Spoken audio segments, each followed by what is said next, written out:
Ever since Orville and Wilbur Wright flew at Kitty Hawk, airplanes have had wings, controls, and some kind of motor.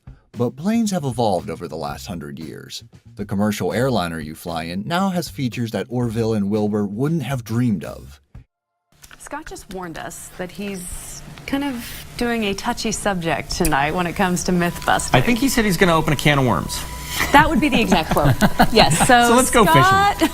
Yeah, we're doing something that's a little interesting tonight because it's just one of those water cooler conversations. Okay, here it is. We've been doing meteorological myths all week. Now, I'm taking a topic here that definitely has a lot of conversation being discussed about it online, especially.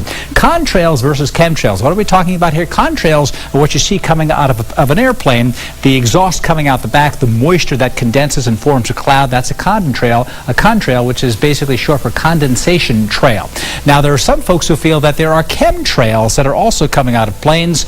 It is a conspiracy theory that we are getting pollution being to manipulate the atmosphere, either for behavioral control, weather control, some type of control, and this should be coming out of the backs of planes, not all of them, but some of them. So you can get a lot of information. Just consider your source when you go online to check this out. But what I want to do is I want to just talk about the folks who talk about chemtrails.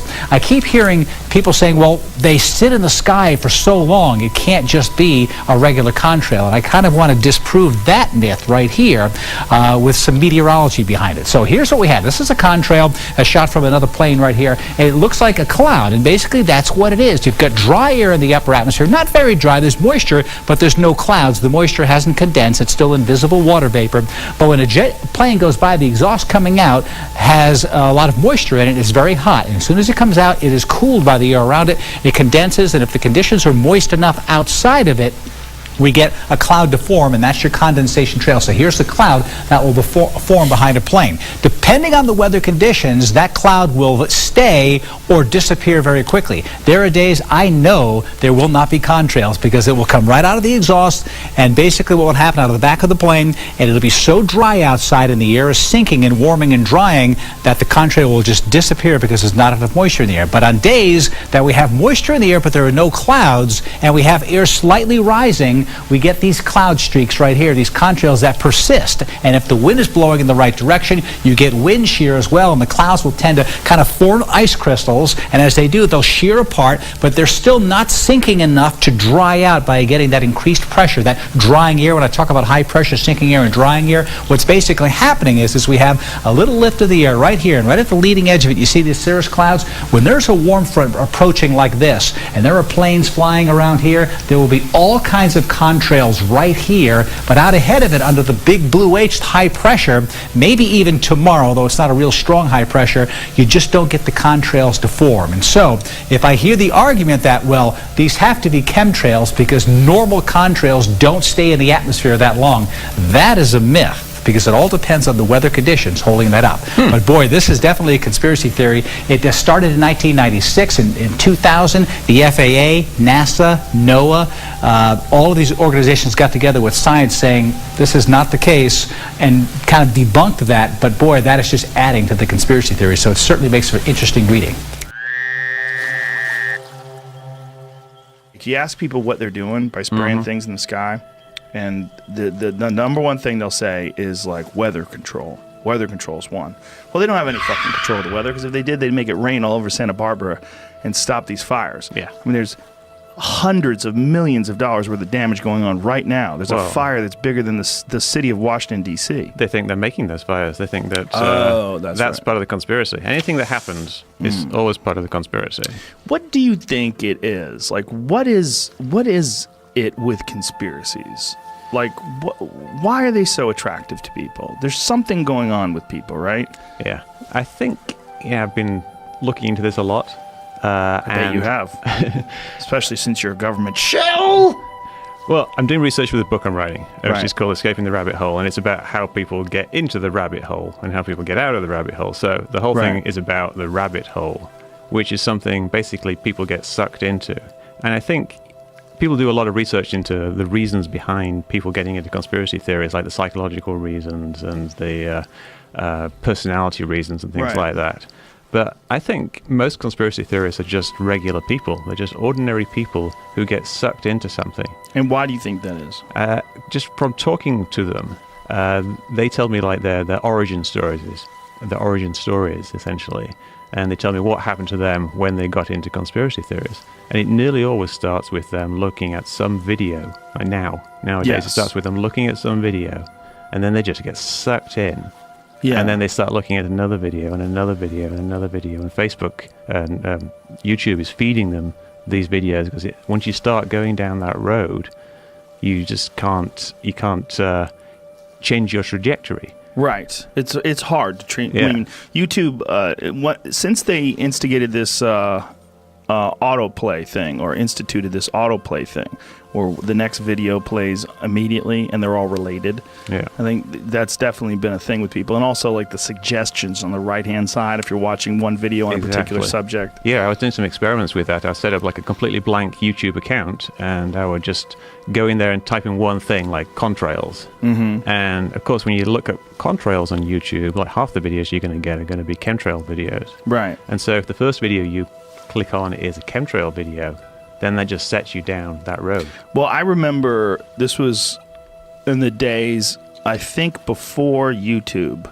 This was in the days when maybe YouTube was around, but it just wasn't that popular. I remember me and my friend Eddie, and we're talking to my neighbor, and there was some plane that was flying over, and we were wondering why the clouds coming from behind this plane stood so long. Wow. And so I asked him, I used to have this neighbor, I used to call him Bling Bling, because Bling Bling was incapable of talking about anything other than objects.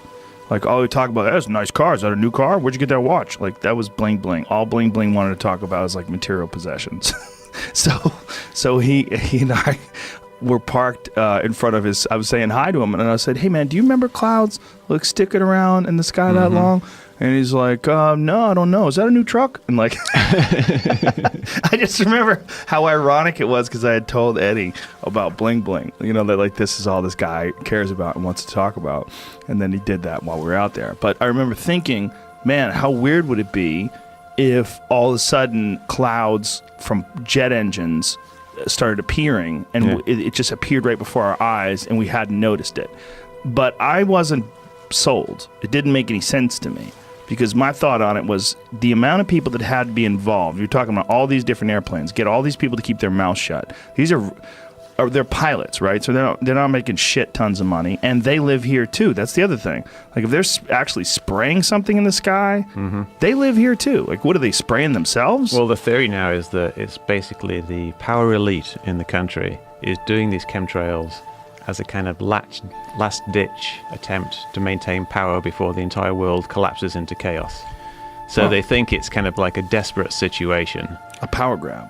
Well, not exactly. It's they're hanging on to have their kind of last hurrah. Like really, they feel like the end of the world is nigh. Like, you know, there's about to be this environmental disaster, and the chemtrails are the only thing that is holding everything together.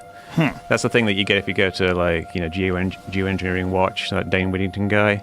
He's basically an apocalyptic prophet now. He's basically preaching about how everything is going to end soon, and the chemtrails are the only thing that's stopping it. But they're also making it worse. So he's kind of saying, like, you know, the chemtrails are helping, but we've got to stop them, otherwise they'll make it even worse. But we're pretty much all going to die either way. Yeah, there's a lot of money and we're going to die. There's a lot of people that love that trope. It's just like something that gets carted out constantly throughout history because it's true. You are going to die. It's like, when are you going to die? You don't know. So because you don't know, you're freaking out. Like, is it going to be a car accident? Is it going to be a fire? Is it going to be an earthquake? Is it going to be a slow aging death? Or is it going to be the chemtrails? Dun, dun, dun. Yeah, I think that type of thing, like fear of dying, is one of those fundamental things that you know, every human is hardwired with certain things that happens in their brain without them thinking about, and fear of dying and fear of other things, fear of, you know, fear of wolves or whatever, something that's hardwired, and that's the type of thing that leads to different types of thinking that you end up being a conspiracy theorist in part because your brain is wired that way. You had a great quote about chemtrails when we did that television show together. You said chemtrails are like the training wheels for conspiracy theorists. Yeah. Because they're like there. They're right above your head, and you just like you see them right there. For people who don't understand why jets produce clouds, please explain that, because it's very simple. It is very simple. Jet engines have water in their exhaust. If you look at a car on a cold day and you see the exhaust coming out of the tailpipe, you'll see like a cloud of condensation sometimes, and you'll see some water coming out. And when the exact same thing happens with jet engines. And when that exhaust hits the cold air, it condenses, it freezes, it makes a cloud. And contrails are essentially clouds. They're exactly the same physically as a regular cirrus cloud. And it's dependent upon the amount of moisture in the atmosphere, and you can actually monitor it online. NASA actually has a website that will show you, and I believe it's set up for pilots, right? Is that what or air traffic people? NASA actually has a contrail forecasting site, which isn't really for pilots or anything. It's just part of their contrail research. But yeah, they have a site where it'll predict like where the contrails are going to be. But you can do it yourself. You just got to look up the relative humidity at a certain altitude. There's lots of different sites you can go to. I've got a whole bunch of them listed on Metabunk. And just like the clouds vary in the sky, the amount of moisture varies in the sky as well, which is one of the reasons why you will see a jet pass through one area and you will see a contrail, and then it almost looks like they shut the contrail jets off, and then you see it pick up maybe a couple hundred yards later. Yeah, and that's, you say like a cloud, it's really exactly the same as a cloud. If you look at any picture of a cloudy day and then just remove all the clouds, but they're still there as invisible clouds, then when the plane comes along, it's almost like the plane is the magic pen revealing these invisible clouds. Because all a cloud is a region of the sky where the humidity is above a certain level. So you know that the humidity is pretty patchy across the sky because like there's a cloud here and right next to it there's no cloud. So where the cloud is, it's high humidity. Where the cloud isn't, it's low humidity. But if both of those were just lowered like 10%, then you get no clouds at all. Then a plane comes along, it raises the humidity in the cloud area and in the non-cloud area. But this area, because it was a bit higher, you get a trail forming, and this area you get no trail forming. So it's exactly the same as invisible clouds. Yeah, and for people that are watching it and you're looking up, you think they're spraying something if you're conspiracy-minded. And because of a lot of the videos that are out there, in particular two that were recommended to me are what in the hell are they spraying? Right, so I got to meet with that guy that made those documentaries, and right away I knew something was wrong. Like he's either on Adderall or something. He's just like real edgy and speeded up, and just an odd guy. Which is like a lot of people that are conspiratorially minded. They seem to be like they're nervous and agitated And when we went over like why one of the things that he was talking about was the soil samples and water samples, and that they've detected all this aluminum and barium in water, and particularly aluminum. And he's like showing me all these results that he had. But even on the very results that he showed me, it said sludge. Like he had sent them out for testing. And I said, well, what did you send? And he goes, well, I sent some water from these, ponds. And I said, but it says sludge on your testing. And he said, no, but it was water. I go, okay, but the lab said it's sludge. I go, what is sludge? He goes, well, I don't know what sludge is exactly. I go, well, let's look. Sludge is a combination of water and dirt. Okay, so you sent water and dirt.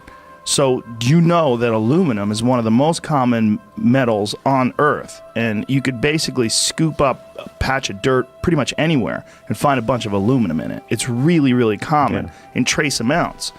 I go, so what you did is you tested dirt, and it tested positive for being dirt. I mean, that's exactly what it is. Yeah. And the guy was kind of freaking out. I'm like, how did you not put this together yourself? Like, if you're the guy who's making this video and you're trying to find a reason why you could, some facts that you could throw at people. We could say, hey, look, the government is definitely spraying things in the sky. They're spraying aluminum. Look, we found the aluminum, and we found it in the water. It's in your water supply. It's going to get in your body. It's going to poison you. Look, we found it in the water.